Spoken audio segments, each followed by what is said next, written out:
سب سے پہلے حسن پیدا ہوئے. آپ نے حضرت علی سے پوچھا کیا نام رکھا ہے؟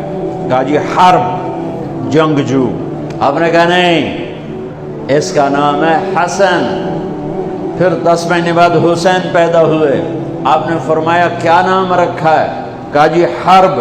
کہا نہیں، حسین. پھر آپ نے فرمایا یہ 2 نام میرے اللہ نے آج تک کسی کے نہیں رکھے، یہ پہلی دفعہ میرے بچوں کے نام رکھے جا رہے ہیں، حسن اور حسین. پھر آپ نے ان کو گڑتی دی، اپنا لعاب، اپنا حسن کو بھی حسین کو، دونوں کو اپنا لعاب نکالا اور حسین کے منہ میں ڈالا. اور ایک ہفتے دونوں کے ساتھ یہ کیا. ہفتے کے بعد بال منڈائے، عقیقہ 2 چھترے ذبح کیے حسن کے لیے بھی، 2 چھترے ذبح کیے حسین کے لیے بھی. عقیقہ فرمایا، گود کھلایا، حسن کو اٹھایا، انہوں نے پیشاب کر دیا. آپ ہلے نہیں. مجھے نہیں یاد کہ میں نے اپنے بچوں کو چھوٹی عمر میں اٹھایا ہو اور اس نے پیشاب شروع کیا ہو اور میں نے اسے بٹھائے رکھا ہو. میں فوراً اٹھا کے ادھر، یا میں نے پتہ لگا پیشاب کر رہا، میں چاہتے اتھے باہر چھڑیا. لیکن میرے نبی نے، حسن نے بھی کیا، حسین نے بھی کیا. اور حضرت حسن کا تو واضح، آپ یوں لیٹے ہوئے تھے، آپ کا پیٹ سے کپڑا ہٹا ہوا تھا اور حسن آپ کے پیٹ پر بیٹھے تھے، تو ان کا جو پیشاب ہوا تو سیدھا آپ کی ناف میں گیا. اور نبی پاک ذات، پیشاب ناپاک، وہ تو ہر چیز، ہر ناپاک سے دور ہوتے ہیں. لیکن جب حسن نے پیشاب شروع کیا، میرے نبی ایسے ہو گئے، ایسے بالکل ایسے ہلے نہیں کہ بچہ کہیں پیشاب نہ روک دے. جب پورا پیشاب کر دیا، پھر آپ اٹھے اور نواسے کو بٹھایا اور جا کر پانی اپنے اوپر بہایا اور صاف کیا. یہ تو لاڈ لڈائے میرے نبی نے اپنے نواسوں کو. ابو ہریرہ فرماتے ہیں میری آنکھوں نے دیکھا، میرے کانوں نے سنا. آپ کبھی حسن کبھی حسین اینا پیراں تے کھڑا کی تو ہے، ہاتھ این نپے تے جھولا جھولا رہے ہیں اور کہہ رہے ہیں پہاڑی پہ چڑھ بچے، پہاڑی کے لیے اے اتے آ. ان کو یوں اوپر لا رہے ہیں، یہاں لائے، پھر یہاں لائے، پھر یہاں لائے، پھر یہاں لائے، پھر یوں ہو گئے اور ان کے ہاتھ پکڑ کے یہاں تک پہنچایا، یہاں.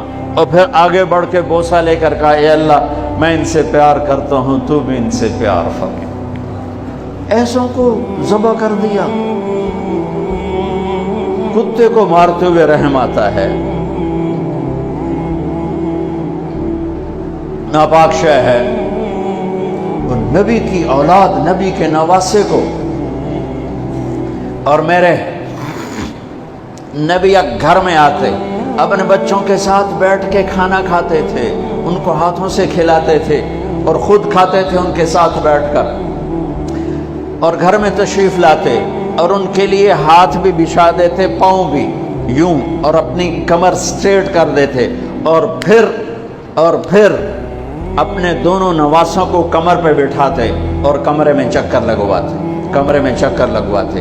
پھر ان سے پوچھتے تمہارا اونٹ کیسا ہے، پھر دونوں کو اتار دیتے. پھر زینب کو بٹھاتے، پھر ان کو کمرے میں چکر لگواتے.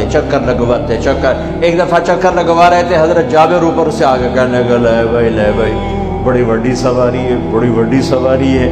تو میرے نبی نے فرمایا سوار بھی تو ایک سوار کتنے بڑے سوار نے، بہت بڑے سوار ہیں. آپ نے عرب میں بچوں کو اٹھانا عیب تھا. عرب سردار بچوں کو اٹھاتے نہیں تھے، پیار نہیں کرتے تھے. میرے نبی نے دونوں بچوں کو یہاں نہیں اٹھایا ہوا تھا، اس مونڈے پر حسن کو، اس پر حسین کو، اور لے کر باہر نکل آئے.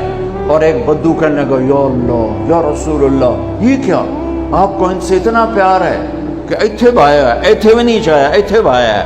اور ہاں میں ان سے پیار کرتا ہوں اور اللہ بھی ان سے پیار کرتا ہے. ایک دفعہ اسامہ بن زید ملنے آئے. آپ نے چادر اوپر کی ہوئی تھی، وہ چادر میں دو ایسے سریاں ابھری ہوئی تھیں. وہ بات ختم کر کے کہنے لگے یا رسول اللہ یہ کون ہے، آپ کی چادر کے اندر کون ہے؟ تو آپ نے یوں کپڑا ہٹایا تو ادھر حسن تھے، ادھر حسین تھے. کہا یہ میری بیٹی کے بیٹے ہیں، یہ میری آنکھوں کی ٹھنڈک ہیں، میں ان سے پیار کرتا ہوں، میرا اللہ بھی ان سے پیار کرتا ہے. اور جو ان سے پیار کرے گا اللہ بھی ان سے پیار کرے گا. جو ان سے بغض رکھے گا اللہ ان سے بغض رکھے گا. جو ان سے نفرت کرے گا اللہ ان سے نفرت کرے گا. جو ان سے پیار کرے گا اللہ ان سے پیار کرے گا. یہ تو لاڈ لڑائے میرے نبی نے